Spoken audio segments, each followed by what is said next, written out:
বৰ্ষৰ নিচিনা ভয়ংকৰ দিন কাৰণ ভাৰতত ডেইলি কোভিড-19 কেছ ধৰা পৰি আছে নতুন তথ্য অনুসৰি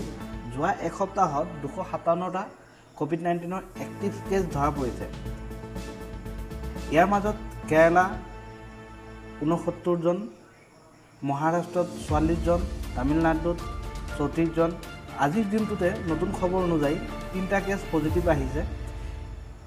ইয়াৰ ভিতৰত গুৰুগ্ৰাম আৰু ফৰিদাবাদত এন ধৰণৰ পজিটিভ খবৰ পোৱা গৈছে ভাৰতৰ সমান্তৰালকৈ ভাৰতৰ বাহিৰত হংকং ছিংগাপুৰ আদিত কোভিড-19 পজিটিভ কেছ ধৰা পৰিছে মুম্বাইত KEM হস্পিটেলত 2জন ব্যক্তিৰ মৃত্যুৰ মুখত পৰিছে নতুন তথ্য অনুসৰি হংকঙত 31 জন এতিয়ালৈকে মৃত্যু হৈছে আৰু নিজে সাৱধান থাকিলে হ'ল আৰু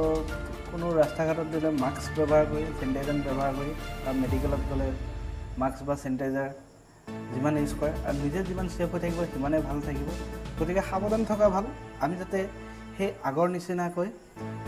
2019-20 বৰ্ষৰ নিচিনাকৈ ভয়ংকৰ দিন কোলা দিন আমি দেখা যাতে নাপাওঁ সেইটো আমি কামনা কৰোঁ আৰু যদি ভিডিঅ'টো ভাল লাগে সকলোৱে লাইক কৰিব শ্বেয়াৰ কৰিব আৰু লগতে কমেণ্ট কৰিব